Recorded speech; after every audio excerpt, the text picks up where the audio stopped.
أشهد أن لا إله إلا الله وحده لا شريك له وأشهد أن محمدا عبده ورسوله أما بعد فأعوذ بالله من الشيطان الرجيم بسم الله الرحمن الرحيم الحمد لله رب العالمين الرحمن الرحيم مالك يوم الدين إياك نعبد وإياك نستعين اهدنا الصراط المستقيم صراط الذين أنعمت عليهم صراط الذين أنعمت عليهم غير المغضوب عليهم ولا الضالين۔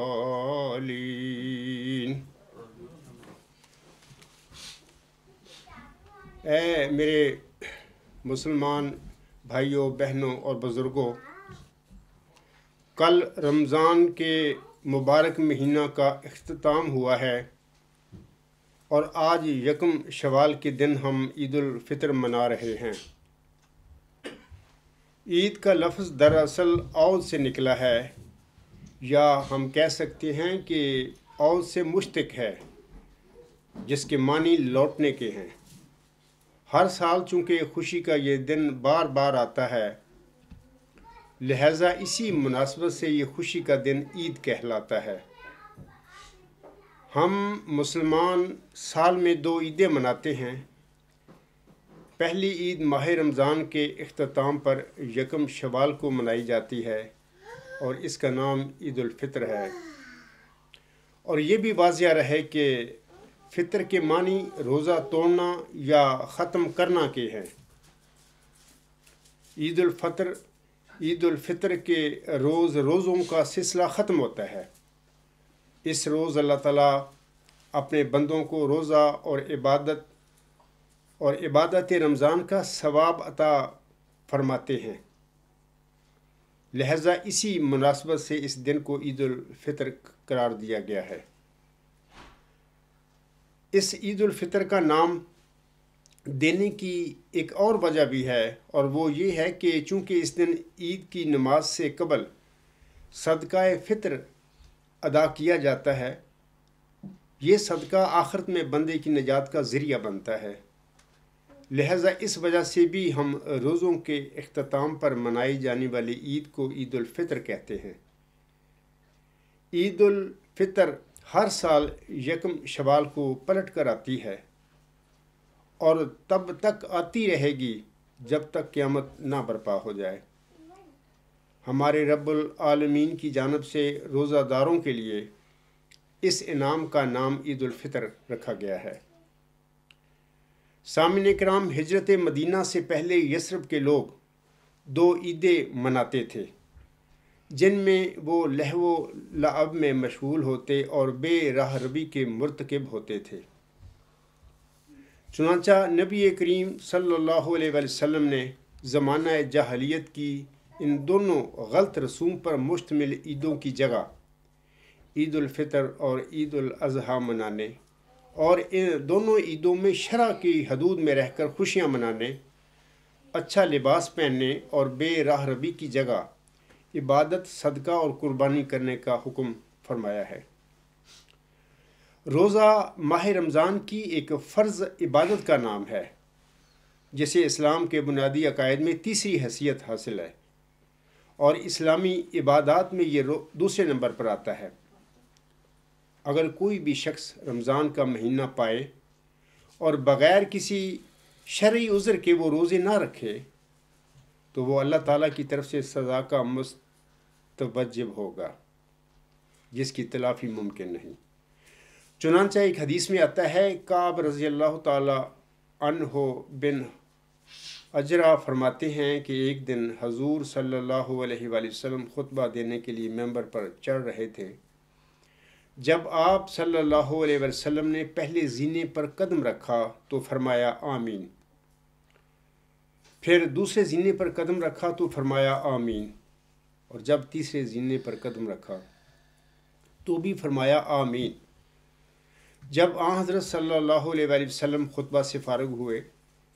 تو صحابہ کرام رضی اللہ تعالیٰ عنہم نے پوچھا، یا رسول اللہ صلی اللہ علیہ وآلہ وسلم، آج ممبر پر چڑھتے ہوئے آپ نے خلاف معمول 3 مرتبہ آمین کہا۔ حضور صلی اللہ علیہ وآلہ وسلم نے جواباً ارشاد فرمایا، جب میں نے پہلے زینے پر قدم رکھا تو جبرائیل علیہ السلام نازل ہوئے اور کہنے لگے کہ اللہ اس شخص کو ہلاک کرے کہ جس نے یہ ماہ مبارک پایا اور اپنی مغفرت کا سامان نہ کیا۔ تو میں نے کہا آمین۔ دوسری آمین کے استفسار میں آپ صلی اللہ علیہ وآلہ وسلم نے فرمایا کہ ہلاک ہو وہ شخص جب میرا نام آئے تو وہ درود نہ پڑھے، اور تیسری آمین کے جواب میں آپ صلی اللہ علیہ وآلہ وسلم نے فرمایا، ہلاک ہو وہ شخص کہ جو اپنے والدین کو بڑھاپے کی عمر میں پائے اور وہ ان سے حسن سلوک نہ کرے۔ مسلمان بھائیوں کے لیے یہ لمحہ فکریہ ہے کہ ملائکہ کے سردار جبرائیل علیہ السلام بد دعا کرے اور رحمت للعالمین صلی اللہ علیہ وآلہ وسلم اس پر آمین کہیں، تو پھر ایسے بد نصیب پر رب ذوالجلال کو جلال نہ آئے۔ پھر ایسے بد نصیب کو نار جہنم سے کون بچا سکتا ہے؟ یہی وجہ ہے کہ روزہ دار کو انعام و اکرام سے نوازنے کے لیے اسے عید ایسی نعمت سے سرفراز فرمایا گیا ہے۔ عید الفطر کے 2 ماہ 10 دن کے بعد 10ویں ذوالحجہ کو دوسری عید منائی جاتی ہے اور اس کا نام عید الاضحیٰ ہے۔ یہ قربانی کی عید ہوتی ہے۔ یہ دونوں عیدیں معین ہیں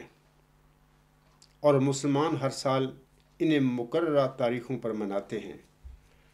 دونوں عیدوں کے دن آیت قرآنی کے الفاظ وَلِتُكَبِّرُوا اللَّهَ عَلَىٰ مَا هَدَاكُمْ، تاکہ اللہ تعالیٰ کی بڑائی بیان کرو اس کے ہدایت بخشنے پر۔ تکبیر پڑھنا سنت ہے۔ تکبیر کے الفاظ یہ ہیں کہ اللہ اکبر، اللہ اکبر، لا الہ الا اللہ واللہ اکبر، اللہ اکبر وللہ الحمد۔ یہ دارقطنی کی حدیث میں یہ الفاظ پائے جاتے ہیں۔ عید الفطر کے دن یہ تکبیر آہستہ آہستہ اور عید الاضحیٰ کے دن بلند آواز سے پڑھنا ضروری ہے۔ ان عیدوں کے مواقع پر مسلمان نئے کپڑے پہنتے اور عمدہ کھانے پکاتے ہیں۔ خوشی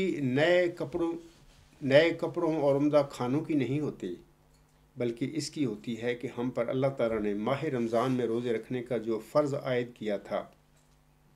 ہم نے اللہ تعالیٰ کی دی ہوئی توفیق کے مطابق اس فرض کو پورا کیا ہے۔ بعض لوگ روزوں کی ادائیگی کے فرض میں کوتاہی کر جاتے ہیں۔ عید کے دن وہ بھی نئے کپڑے تو پہنتے ہیں اور عمدہ کھانے بھی کھاتے ہیں، لیکن عید کی حقیقی خوشی انہی لوگوں کو نصیب ہوتی ہے جنہوں نے بامطابق شرائط ماہ رمضان کے روزے رکھے ہوں اور قرآن کریم کی سمجھ اور تدبر کے ساتھ تلاوت کی، اور ساتھ ساتھ نماز بھی باقاعدگی کے ساتھ ادا کرتے رہے ہوں۔ اور یہی وہ لوگ ہیں جن کے ساتھ اللہ تعالیٰ نے ایسی نعمتوں کا وعدہ فرمایا ہے جن کا اس دنیاوی زندگی میں ہم تصور بھی نہیں کر سکتے، جیسا کہ اللہ تعالیٰ سورۃ السجدہ کی آیت 18 میں فرماتا ہے، فلا تعلم نفس ما اخفی لهم من قرۃ اعین جزاء بما كانوا يعملون۔ اللہ تعالیٰ اس آیت میں فرماتا ہے پس کوئی ذی روح نہیں جانتا کہ ان کے لیے آنکھوں کی ٹھنڈک میں سے کیا کچھ چھپا کر رکھا گیا ہے اس کی جزا کے طور پر جو وہ کیا کرتے تھے۔ اب خاکسار جد و جہد یا جہاد کے حوالے سے مختلف 3 ادوار کا ذکر کرنا چاہتا ہے۔ پہلا سامعین کرام، پہلا دور جہاد بالسیف کا دور ہے۔ 1500 سال پہلے زمانہ جاہلیت کا زمانہ تھا اور اسی جہالت کی وجہ سے یہ جہاد بالسیف کا زمانہ تھا۔ مخالفین بانی اسلام حضرت صلی اللہ علیہ وآلہ وسلم پر دین اسلام کی تبلیغ کے لیے تلوار اٹھانے کا جھوٹا اور بے بنیاد اعتراض کرتے ہیں جس میں کوئی صداقت نہیں ہے۔ حضرت صلی اللہ علیہ وآلہ وسلم نے دین اسلام کی تبلیغ کے لیے پہلے کبھی تلوار نہیں اٹھائی تھی، بلکہ آپ صلی اللہ علیہ وآلہ وسلم نے مظلوم ہونے کی حالت میں اللہ تعالیٰ کے حکم پر اپنے اور اپنے دین کے دفاع کے لیے تلوار اٹھائی تھی۔ خاکسار یہاں پر 1-2 واقعات پڑھ کر سنانا چاہتا ہے سامعین کو کہ مثال کے طور پر آسم کی بعثت کے بعد مکہ میں جب منکرین مکہ مشرکین مکہ نے حضرت صلی اللہ علیہ وسلم اور آپ کے اصحاب جو تھے ان کا جینا دوبر کر دیا، مکہ میں طرح طرح کی تکلیفیں دیا کرتے تھے، اذیتیں دیتے تھے، شہید کرتے تھے، بہت سارے صحابہ کو شہید کر دیا صرف اس وجہ سے کہ تم ایک خدائے واحد کو کیوں پکارتی ہو، تم لا الہ الا اللہ محمد رسول اللہ کا کلمہ کیوں پڑھتے ہو، ہمارے جو بت ہیں ان کو چھوڑ کر۔ تو یہ تکلیفیں حضرت صلی اللہ علیہ وسلم کی بعثت کے بعد مکہ میں پھر شروع ہو گئی تھیں، اور مشرکین مکہ اور جو کافر تھے وہ دن رات حضرت صلی اللہ علیہ وسلم کو اور آپ کے صحابہ کو دکھ اور اذیتیں دیا کرتے تھے۔ جب یہ اذیتیں انتہا کو پہنچ گئیں تو پھر ایک دن محمد رسول اللہ صلی اللہ علیہ وسلم نے اپنے ساتھیوں کو بلایا اور فرمایا مغرب کی طرف سورج سمندر پار ایک زمین ہے جہاں خدا کی عبادت کی وجہ سے ظلم نہیں کیا جاتا، مذہب کی تبدیلی کی وجہ سے لوگوں کو قتل نہیں کیا جاتا، وہاں ایک منصف بادشاہ ہے، تم لوگ ہجرت کر کے وہاں چلے جاؤ، شاید تمہارے لیے آسانی کی راہ پیدا ہو جائے۔ کچھ مسلمان مرد اور عورتیں اور بچے آپ صلی اللہ علیہ وآلہ وسلم کے ارشاد پر ایبیسینیا کی طرف چلے گئے۔ ان لوگوں کا مکہ سے نکلنا کوئی معمولی بات نہ تھی۔ مکہ کے لوگ اپنے آپ کو خانہ کعبہ کا متولی سمجھتے تھے اور مکہ سے باہر چلے جانا ان کے لیے ایک ناقابل برداشت صدمہ تھا۔ وہی شخص یہ بات کہہ سکتا تھا جس کے لیے دنیا میں اور کوئی ٹھکانہ باقی نہ رہے۔ پس ان لوگوں کے لیے نکلنا ایک نہایت ہی دردناک واقعہ تھا۔ پھر نکلنا بھی ان لوگوں کو چوری سے ہی پڑا، کیونکہ وہ جانتے تھے کہ اگر مکہ والوں کو معلوم ہو گیا تو وہ ہمیں نکلنے نہیں دیں گے، اور اس وجہ سے وہ اپنے عزیزوں اور پیاروں کی آخری ملاقات سے بھی محروم جا رہے تھے۔ ان کے دلوں کی جو حالت تھی سو تھی، ان کے دیکھنے والے بھی ان کی تکلیف سے متاثر ہوئے بغیر نہیں رہ سکے۔ چنانچہ جس وقت یہ قافلہ نکل رہا تھا، حضرت عمر رضی اللہ تعالیٰ عنہ جو اس وقت کافر اور اسلام کے شدید دشمن تھے اور مسلمانوں کو تکلیف دینے والوں میں سے چوٹی کے آدمی تھے، اتفاقاً اس قافلہ کے بعض افراد کو مل گئے۔ ان میں ایک صحابیہ عبداللہ نامی بھی تھی۔ بندھے ہوئے سامان اور تیار سواریوں کو جب آپ نے دیکھا تو آپ سمجھ گئے کہ یہ لوگ مکہ کو چھوڑ کر جا رہے ہیں۔ آپ نے کہا عبداللہ یہ تو ہجرت کے سامان نظر آ رہے ہیں۔ عبداللہ کہتی ہیں میں نے جواب میں کہا ہاں خدا کی قسم ہم کسی اور ملک میں چلے جائیں گے، کیونکہ تم نے ہم کو بہت دکھ دیے ہیں اور ہم پر بہت ظلم کیے ہیں، ہم اس وقت تک اپنے وطن نہیں لوٹیں گے جب تک خدا تعالیٰ ہمارے لیے کوئی صورت نہ پیدا کر دے۔ عبداللہ بیان کرتی ہیں کہ عمر رضی اللہ تعالیٰ عنہ نے جواب میں کہا، اچھا خدا تمہارے ساتھ ہو، اور میں نے ان کی آواز میں رقت محسوس کی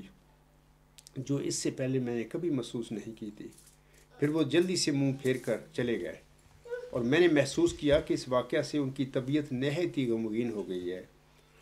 جب لوگوں کے ہجرت کرنے کی مکہ والوں کو خبر ہوئی تو انہوں نے ان کا تعاقب کیا اور سمندر تک ان کے پیچھے گئے، مگر یہ قافلہ ان لوگوں کے سمندر تک پہنچنے سے پہلے ہی حبشہ کی طرف روانہ ہو چکا تھا۔ مگر جب مکہ والوں کو یہ معلوم ہوا تو انہوں نے فیصلہ کیا ایک وفد بادشاہ حبشہ کے پاس بھیجا جائے جو اسے مسلمانوں کے خلاف بھڑکائے اور اسے تحریک کرے کہ وہ مسلمانوں کو مکہ والوں کی سپرد کر دے، تاکہ وہ انہیں ان کی اس شوخی کی سزا دے کہ رؤوس شہر کے ظلموں کو برداشت نہ کرتے ہوئے وہ مکہ سے کیوں بھاگے تھے۔ اس وفد میں عمر ابن العاص بھی تھے جو بعد کو مسلمان ہو گئے تھے، اور مصر انہی کے ہاتھوں فتح ہوا تھا۔ یہ وفد حبشہ گیا اور بادشاہ سے ملا، اور امراء و ادبا کو انہوں نے خوب اکسایا، بھڑکایا، لیکن اللہ تعالیٰ نے بادشاہ حبشہ کے دل کو مضبوط کر دیا، اور اس نے باوجود ان لوگوں کے اصرار کے اور باوجود درباریوں کے اصرار کے مسلمانوں کو کفار کے سپرد کرنے سے انکار کر دیا۔ جب یہ وفد ناکام واپس آیا تو مکہ والوں نے ان مسلمانوں کو بلانے کے لیے ایک اور تدبیر سوچی، اور وہ یہ کہ حبشہ جانے والے بعض قافلوں میں یہ خبر مشہور کر دی کہ مکہ کے سب لوگ مسلمان ہو گئے ہیں۔ جب یہ خبر حبشہ پہنچی تو اکثر مسلمان خوشی سے مکہ کی طرف واپس لوٹے، مگر مکہ پہنچ کر ان کو معلوم ہوا کہ یہ خبر محض شرارتاً مشہور کی گئی تھی اور اس میں کوئی حقیقت نہیں۔ اس پر کچھ لوگ تو واپس حبشہ چلے گئے اور کچھ مکہ میں ہی ٹھہر گئے۔ ان مکہ میں ٹھہرنے والوں میں سے عثمان بن مظعون بھی تھے جو مکہ کے ایک بہت بڑے رئیس کے بیٹے تھے۔ اس دفعہ ان کے باپ کے ایک دوست ولید بن مغیرہ نے ان کو پناہ دی اور وہ امن سے مکہ میں رہنے لگے، مگر اس عرصہ میں انہوں نے دیکھا کہ بعض دوسرے مسلمانوں کو دکھ دیے جاتے ہیں اور انہیں سخت سے سخت تکلیفیں پہنچائی جاتی ہیں۔ چونکہ وہ غیرت مند نوجوان تھے، ولید کے پاس گئے اور اسے کہہ دیا کہ میں آپ کی پناہ کو واپس کرتا ہوں، کیونکہ مجھ سے یہ نہیں دیکھا جاتا کہ دوسرے مسلمان دکھ اٹھائیں اور میں آرام میں رہوں۔ چنانچہ ولید نے اعلان کر دیا کہ عثمان اب میری پناہ میں نہیں۔ اس کے بعد ایک دن لبید، عرب کا مشہور شاعر، مکہ کے روضہ میں بیٹھا اپنے شعر سنا رہا تھا کہ اس نے ایک مصرع پڑھا، وَكُلٌّ نَعِيمٌ لَا مَحَالَةَ زَائِلٌ،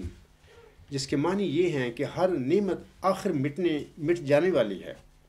عثمان رضی اللہ تعالیٰ عنہ نے کہا، یہ غلط ہے، جنت کی نعمتیں ہمیشہ قائم رہیں گی۔ لبید ایک بڑا آدمی تھا، یہ جواب سن کر جوش میں آ گیا اور اس نے کہا، اے قریش کے لوگوں، تمہارے مہمان کو تو پہلے اس طرح ذلیل نہیں کیا جا سکتا تھا، اب یہ نیا رواج کب سے شروع ہوا ہے؟ اس پر ایک شخص نے کہا، یہ ایک بے وقوف آدمی ہے، اس کی بات کی پرواہ نہ کریں۔ حضرت عثمان رضی اللہ تعالیٰ عنہ نے اپنی بات پر اصرار کیا اور کہا، بے وقوفی کی کیا بات ہے؟ جو بات میں نے کہی ہے وہ سچ ہے۔ اس پر اس شخص نے اٹھ کر زور سے آپ کے منہ پر غوصہ مارا، جس سے آپ کی ایک آنکھ نکل گئی۔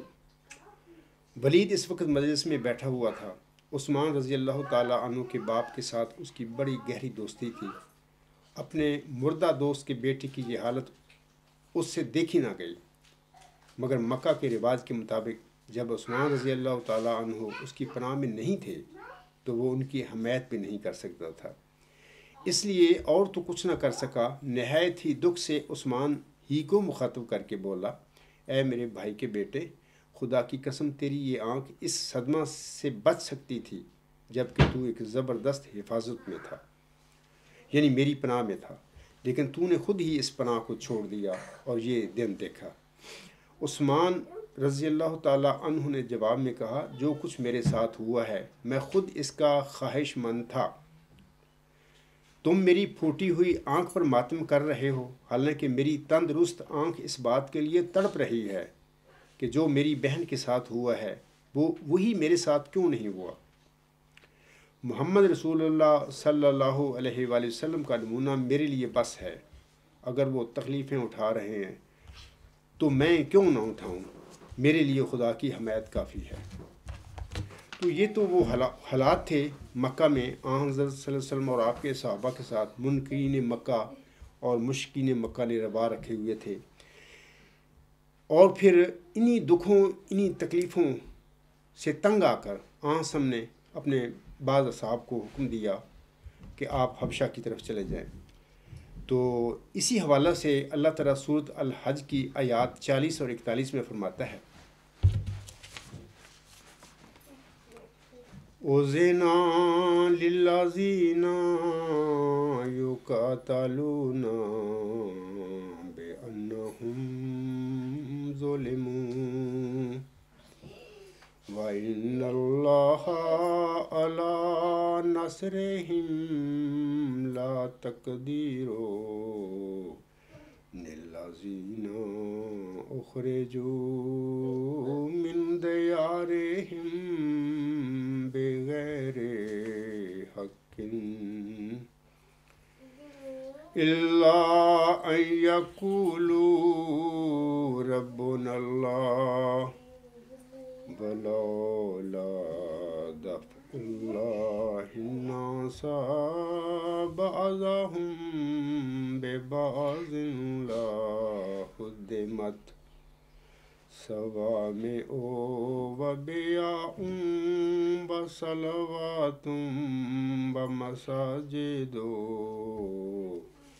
يُذْكَرُ فِيهَا اسْمُ اللَّهِ كَثِيرًا وَلَا يَنْصُرَنَّ اللَّهُ مَن يَنْصُرُهُ إِنَّ اللَّهَ لَقَوِيٌّ عَزِيزٌ۔ یہ سورۃ الحج کی آیت نمبر 40 اور 41 ہے۔ ان آیات میں اللہ تعالیٰ فرماتا ہے ان لوگوں کو جن کے خلاف لڑائی کی جا رہی ہے لڑائی کی اجازت دی جاتی ہے۔ دیکھیں اللہ تعالیٰ بلکہ اجازت اللہ نے تب دی جب ظلم کی انتہا ہو گئی حضرت صلی اللہ علیہ وسلم اور آپ کے اصحاب رضی اللہ تعالیٰ عنہم پر، مشرکین اور منکرین کی طرف سے۔ پھر اللہ نے اجازت دی۔ اللہ فرماتا ہے ان لوگوں کو جن کے خلاف لڑائی کی جا رہی ہے لڑائی کی اجازت دی جاتی ہے، کیونکہ ان پر ظلم کیے گئے اور یقیناً اللہ ان کی مدد پر پوری قدرت رکھتا ہے۔ یعنی وہ لوگ جنہیں ان کے گھروں سے ناحق نکالا گیا محض اس بنا پر کہ وہ کہتے تھے کہ اللہ ہمارا رب ہے، اور اگر اللہ کی طرف سے لوگوں کا دفاع ان میں سے بعض کو بعض دوسروں سے بھیڑوا کر نہ کیا جاتا تو راہب خانے منہدم کر دیے جاتے، اور گرجے بھی اور یہود کے معابد بھی اور مساجد بھی جن میں بکثرت اللہ کا نام لیا جاتا ہے،